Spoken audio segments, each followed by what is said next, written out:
I got hired in Upwork. It's an hourly contract. I'll be, it's for $50 an hour, and the arrangement is for $1,000 a month for one reel per day, so 30 a month, 31 a month. And originally I told him, the client, that I would charge him regardless of if he filmed or not.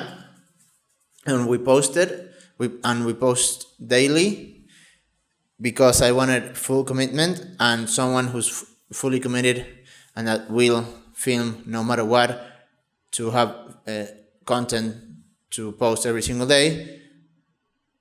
Wouldn't find that as wouldn't think of that as something negative or a problem. They will say that, okay, never mind, I'll film to have content to post every single day, so I don't mind. So the goal is to scare the clients that are not going to put in the work. And I don't remember in the call saying something about that. He simply agreed.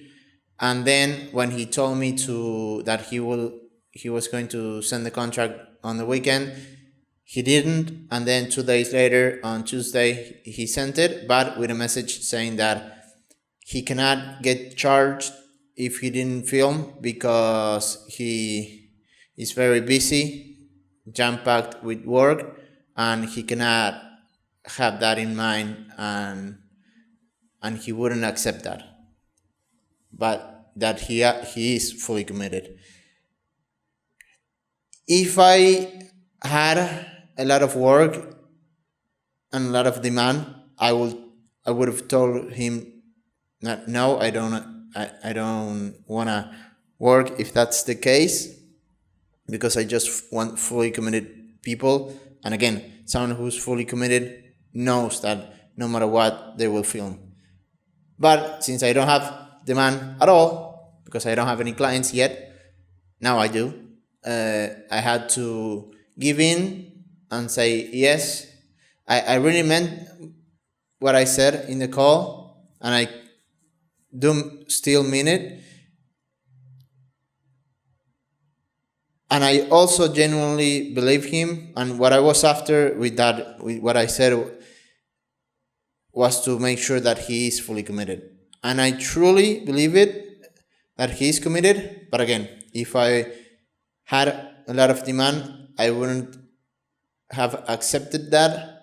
But if I had demand and more experience, I probably would have had like a program, a way of onboarding these types of clients in such an easy and straightforward way that I could help them and take them to that level of filming every single day without me wasting too much time and worrying about getting paid, because I do have an income if I had clients.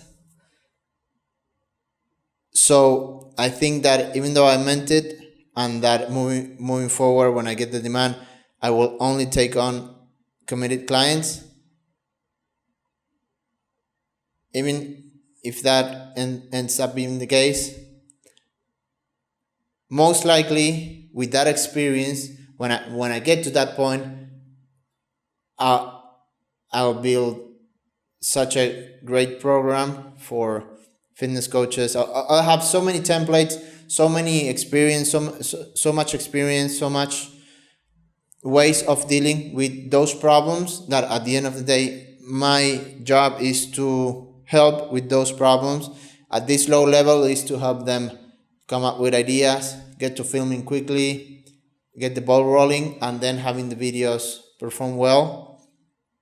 Ideally, right from the bat, which I know it's not the case unless you are extremely great at something in the fitness industry. But I have to deal with that. I have to have the experience to know, hey, you know what? Buy this course, do this first, and then come back to me to hire me to edit the video, something like that. I think I won't get paid for the work that I'll do at the beginning for this guy, of helping him getting set up with Airtable. And Airtable is the software that I use to keep track of videos. So I have a small Airtable template that I sent to him that I tweaked a little bit because it's not perfect yet. First I made a huge Airtable template with the first client that I had that canceled me. No, that stopped with my service.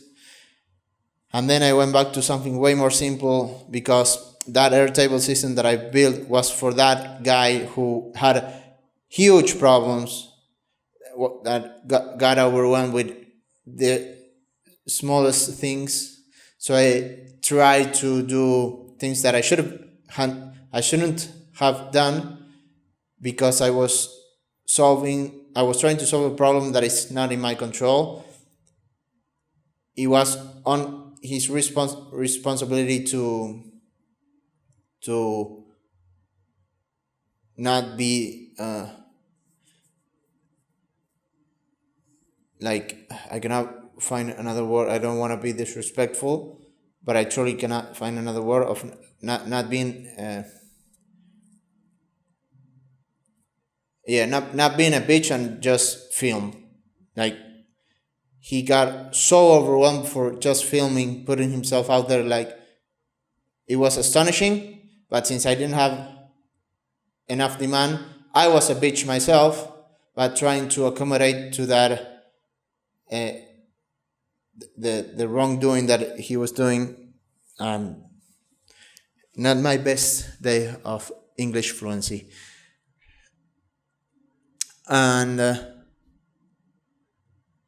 so I built a system around that weak foundation, and then when I started making content of my own, which I should have been from a long time ago, I then started realizing the importance of keeping things extremely simple, which I knew and I was trying to communicate. But since I didn't have the experience on doing it for myself, I couldn't be just hard and told him, like, stop bitching, go film. This is the way to do it. If you want to, if you don't want to do it, then stop wasting my time. I didn't have the guts to say that because I didn't have the experience. I was being a hypocrite because I was telling someone how to make content when I wasn't doing any of my own. So a lot of things changed thanks to me stop being a bitch as well and creating content myself. And that's what I'm applying with this guy. And as I said, the things that I'll build with him this time over strong foundations by leading with the example, that's something that I won't get paid by him, but it's something that I need to experience to then, whenever I get a new client that is in the same position, I can either sell that as a course, give it for free, or help them in a way that it's not time consuming or effort it's not time or effort consuming on my end, or that the time and effort needed from me to get them to a level where they can start working with me to create videos daily will be worth it for all the future business they will give me. So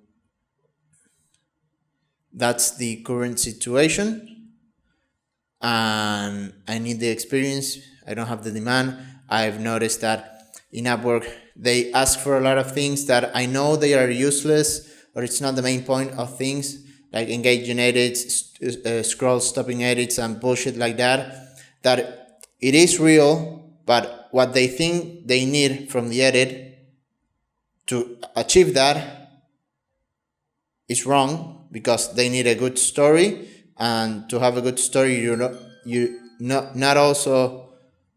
not only you need to be a good writer, but you have to have real shit done prior to the video to be able to tell a great story. So for example, if a fitness coach is obese, they don't have anything to share. But if they went from obese to super shredded, went through a lot of things, they have a lot of shit to talk about. And that will make great videos, not based on the edits, but because of the stories you can tell, the words that you choose. No amount of flashy edits will make a shit story into a good one. So all they need is someone who's a good writer. That honestly, I'm not a good writer. I need to experience I need to have more experience with a lot of things, be a better writer, be more efficient with my edits. I need to build templates for myself. I struggle with a lot of things, templatizing things, because I think it diminishes my value, but it's the total opposite. Even if I do repeated things in edits, and I do the same for every single fitness coach, the world is so large that they won't see the same videos everywhere. The audience, there's like a lot of things. I think that by templatizing everything and just sticking to one thing and one style and repeating the same thing for everyone seems less valuable because it's not personalized. But that's a stupid way of thinking, because the more you repeat something, the better you are at that. And I just have to do that. And it does not diminishes my value as an editor, as a partner in a work partner, because I want to be considered as a partner, not an employee. Because again, editing needs to have control of the pre-production. What story you're gonna tell, how to build a better story, because they are not built in the edit. The edit is to make sure the story is shown and expressed in the way it was thought, and it communicates the message, the original message that the video was meant to be done for. I think I said that right. And that's the only job of the editor, to make sure that happens, that the initial mission is accomplished, not to create the message in post-production. No, that comes before, and the retention comes from saying cool shit, a cool story. That's going to retain an audience. Then the edits make it easier to consume the story. That's all. So, but again, I have a lot of work to do, a lot of things to templatize, a lot of repetition to do, and getting peace with that. Have peace with that. And yeah, I need to build a good, strong portfolio, not necessarily for Upwork, but for me.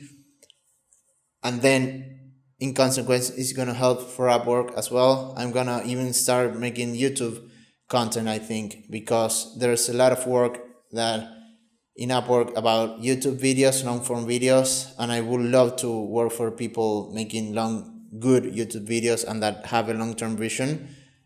But I don't have any experience on that. Like the true experience that I mean with what I'm doing, for example, right now with Instagram, that I'm creating content with the sole purpose of getting the attention of fitness coaches. I'm failing at that because I'm getting shown in Argentina instead of the United States or Australia or the United Kingdom. But that's part of the game, what makes it so hard. So to reach the people you want to reach, and I'm failing at that, but that's what I have to learn. That's the experience I need. I need to be a better writer, a better editor, a better everything, better technician in the sense of understanding the algorithm to see if I can reach the United States from my personal account, which I think I can, but I have to prove it.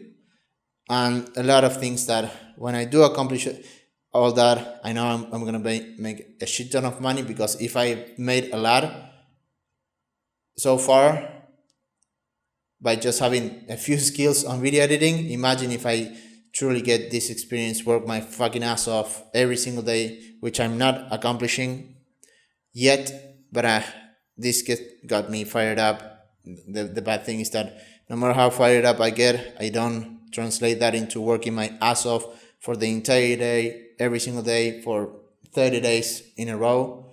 I wouldn't mind if one every 10 days I slack off, but it's like I'm for the vision that I have, it's like I'm slacking off every single day.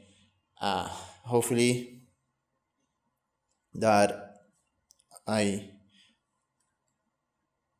get over that and I accomplish it. I think I said last week that hopefully I get good news for next week, and I did. So I'm hopeful that I'll have the good news that I worked my ass off truly for the entire day for more than more than a few consecutive days. So yeah, hopefully I'll do that. I'll start right after I finish this video. I know I said it. I say it every single week. But I'll experiment for next week and see what I came up with. I'll commit to have a good report for next week. I'll commit. Yeah, I'll do it. Thank you for watching the entire video, and I'll see you next week.